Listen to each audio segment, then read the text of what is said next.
The content you're about to enjoy comes from the archives of The Best You. We're devoted to the very best in personal development. With a magazine and resources dedicated to inspiring and changing people's lives.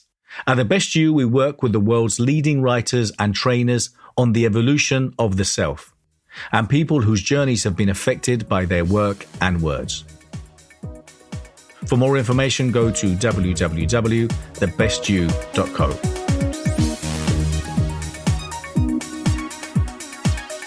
And welcome to Let Your Soul Light the Way. I'm Hayley Felton. I'm a healer, artist and soulpreneur, and I'm a specialist in helping reconnect people to their life purpose to understand why they're here on this earth, essentially helping people live their lives with more love, meaning and joy. I also help people that are single, that are unhappy being single. I help them heal their hearts so they can more easily welcome a soulmate relationship into their lives. So today, my intention really for today is to actually help you understand your life from your soul's perspective. So it gives you a greater vantage point that you already have of your current life. And I also am quite passionate about helping other people listen more easily to the callings of their own souls.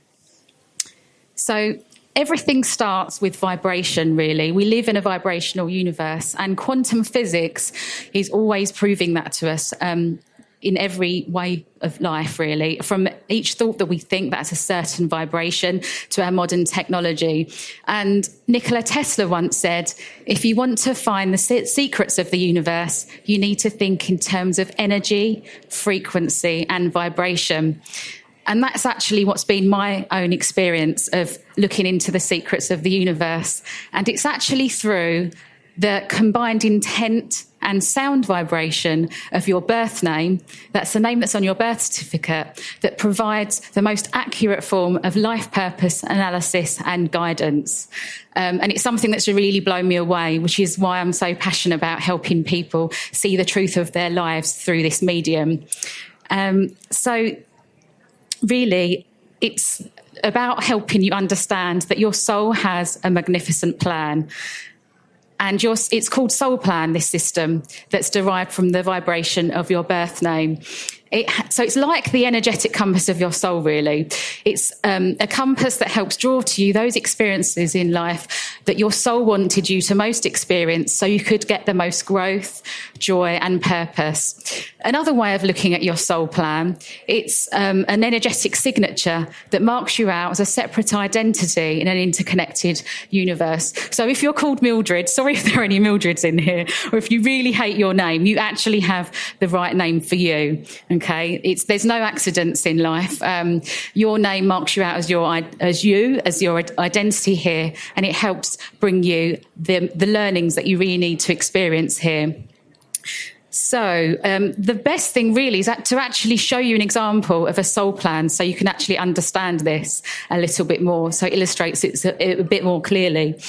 And I'm going to show you, first of all, this is my soul plan. This is my soul plan's start of creation on the screen here. So I'm going to explain a bit more about how this came about. So your name is turned into Hebrew, and then it's assigned numerical values. So this system has its roots in ancient Hebrew gematria. There's a specific calculation that's applied that then generates a certain set of frequencies that creates your own soul plan. So this is my soul plan, and it's generated from my birth name. And you can see that it's comprised of two triangles that create a star of creation. And I like to refer to the downward triangle as the part of us that's establishing ourselves in this world. So it's the worldly side of us. So it's where we're really working out who we are as a personality and understanding how we work and fit in with the world around us. The upward triangle is our spiritual side. It's the part of us that's looking for more meaning and purpose. And you'll see right at the top of the star is where our spiritual goals are held. So when we aim for our spiritual goals, we more effortlessly step into our life purpose or soul destiny energies. So we don't really have to worry about our purpose in a way, because I have so many people come to me and say, what is my purpose in life, really? And this work will tell you that. But the thing that actually helps you step into your life purpose energies, it's when you're aiming for your spiritual goals. And then your soul destiny energy sort of falls into place, really. And our spiritual goals, it's really those inner drives it's those inner drives that propel us onto doing meaningful work in the world. So you'll see that there are different numbers and corresponding symbols in different areas of my soul plan. And so it's a bit like an astrologer really would read an astrology chart. I can actually interpret the numbers and symbols within the soul plan. So they're like big categories really. And I tune in and work out what resonates for that person that has those symbols and numbers within their chart. For complementary resources from my book, my complimentary e-course, The Power of the Question, or recommended reads, go to www.thequestion.com/resources. For more information on my coaching or mentoring, go to www.bernardo-moya.com. So to explain it a little bit more, I'm going to talk to you about the worldly side of my charts and how those energies play out in my life. So starting with the worldly challenges, I have the 10-1 energy. And so this is about potential manifestation, service and healing. So it doesn't mean that everything's negative within a challenge. We can hold some of the really beautiful qualities, even if an energy is held within a challenge position. So the 1 is a pure unity and healing. And I actually have a very strong connection to healing energy when I work with my clients. So that's a beautiful positive. In the negative side, growing up, I had a lot of fears and anxieties, and that's the absolute opposite of unity. Okay, so it's a huge separation pattern there. But within our challenges, there are always gifts. So without my challenges of experiencing those fears and anxieties, I wouldn't be stepping into my work as a healer. I would not be doing that without those challenges. So they're really gifts in disguise that help propel us into more meaningful work in the world. So moving on to my worldly talents, it's that I have the 12-3 energy here. So this is all about expansion, love, learning and expression. So it's really about me wanting to learn and know about life. Soaking it up really, learning about all different aspects of life. And this is where my interest in personal and spiritual development comes in. And it's about seeing the beauty in the world around me. So as an artist, that is something that I appreciate the world around me. And the 3 shares it out. So in my soul plan painting, which is the right-hand side of the screen here, this is actually my painting of my soul's plan. So it's my expression of my soul plan, and it's essentially a vision board of my soul, so I can stay aligned to my life purpose. And that's what I actually help other people do as well. I help other people, once they understand their purpose and they've had their soul's reading, I help them create a piece of art that then acts as a vision board of their soul, so they can stay aligned to a path of joy and meaning. And so I'm using these talents today. And as you'll see, I've depicted it in my painting as a stage with a little spotlight there, and with the soul plan energies just filtering down. So essentially, this is what I'm doing now. I don't know how great this is going, but I'm using my ability to communicate my spiritual energies to people here. So that's why it's depicted in the painting there. So my worldly goals, this is depicted by the energy of the 7. Okay, and this is a real magnetic energy. They're depicted by 3 links. So it's about magnetism, bringing people together. It's a catalytic energy.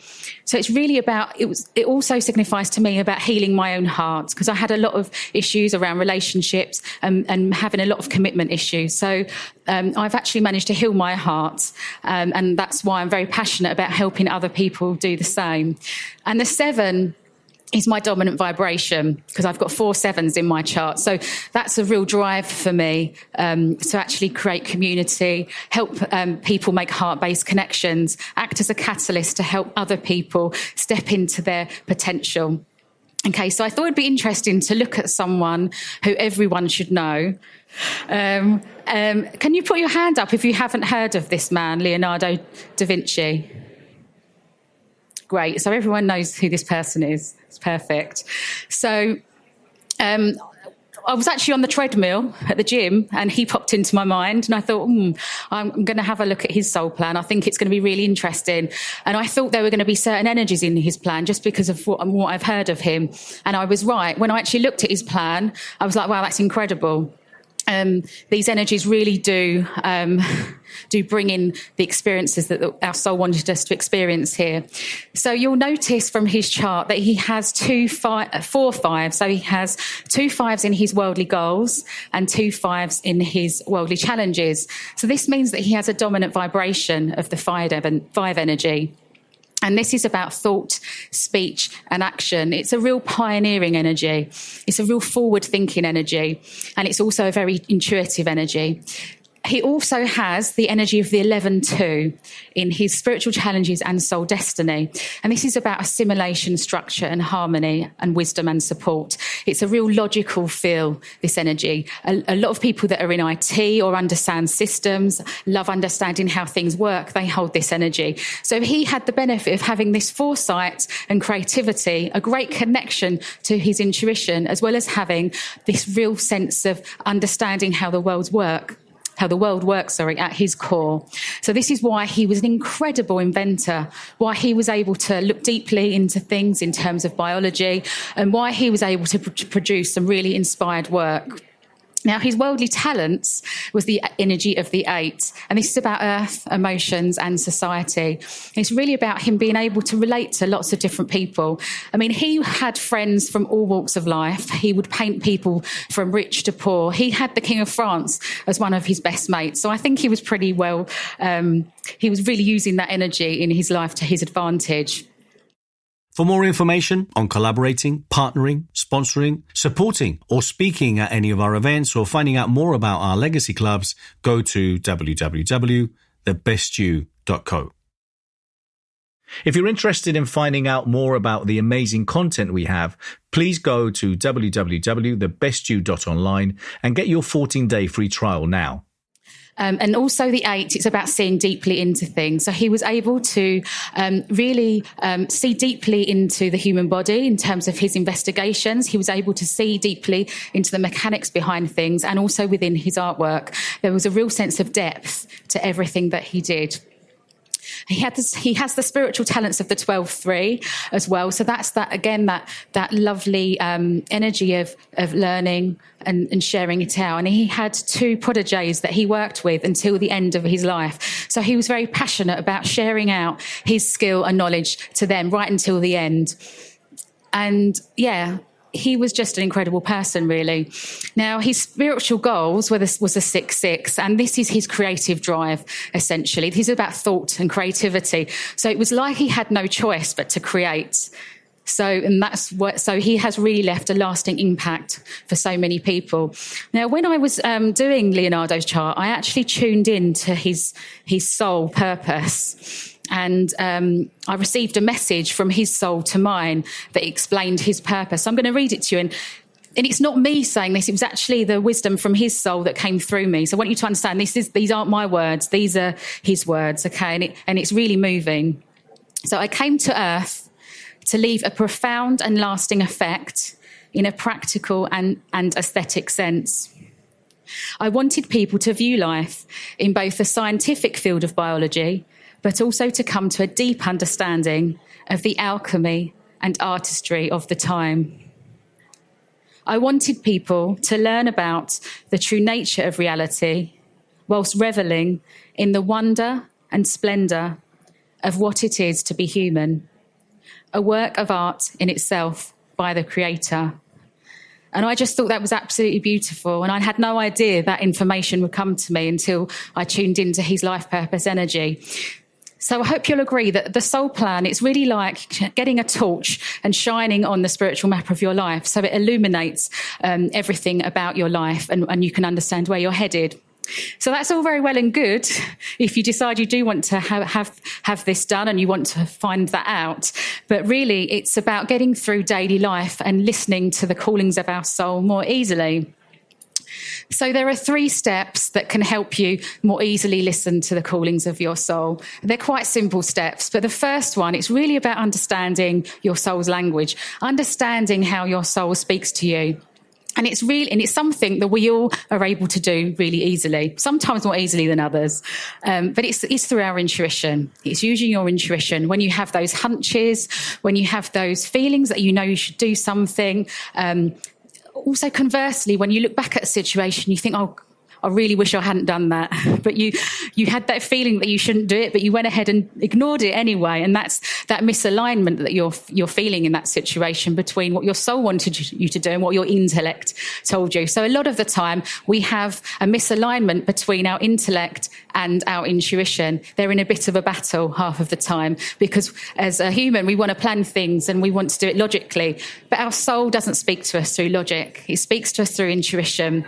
And the great thing is that our soul is more knowledgeable than us, you need to remember, and it actually lives out in the future. It can go out and it can assess a situation, look at all the probable possibilities that are coming your way, and it can then transmit back to you information that will give you the best advice that you could possibly be given. And a lot of us ignore it. Basically, we're human. So I'm just trying to get you to understand that it is those hunches are really, really important. And when we follow them, life begins to flow. So the next step, it's about becoming a clear channel, being able to clearly receive your soul's wisdom. And that's actually fairly easy to do. It's looking after yourself, really, looking after your mind, body and spirit. So whatever it takes for you to feel good about yourself, whether it's going for a run, going to the gym, meditating, being with your animals, playing more. When we're playful and we bring more joy into our lives, we can become a clear channel and more easily able to listen to our soul's wisdom. And a lot of people, the word meditation brings up a lot of fear because they think they have to empty their thoughts and be really zen. But actually, just going for a walk in the park and really paying attention to the nature around you can be a form of meditation. So there's this form of meditation to suit most people. So as you're here, you may as well, if you're interested in meditation, just pop along to the meditation zone and see what suits you best. And then the last step, it's about taking soul-aligned action. And this is probably the hardest step to take because as humans, we want to have concrete evidence that this step is going to actually lead to something. So we tend to go with what we feel is conventional. But as I said before, our soul doesn't speak to us in logic, but it does have the upper hand over intellect because it can see the future. When you at the personality level, you can't. So, some of you might be able to, but general speaking, it's best to listen to your soul's guidance.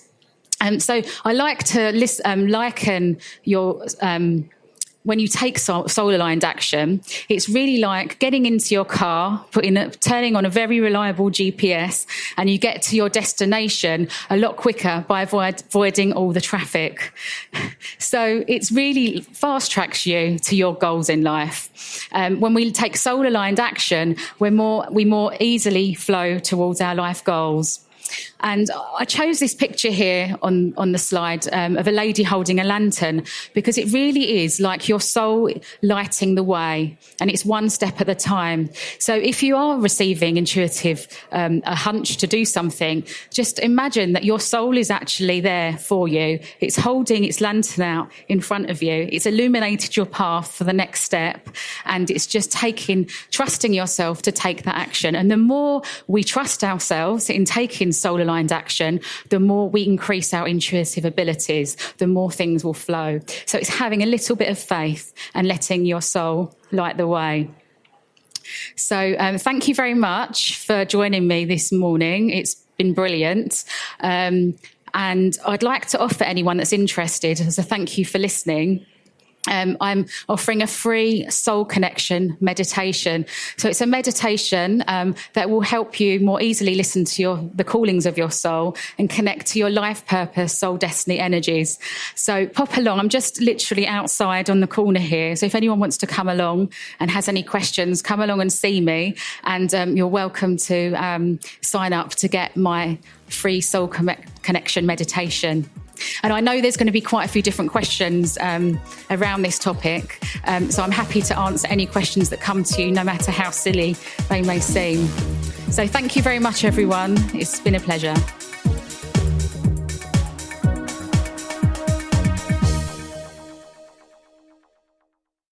For more information, go to www.thebestyou.co.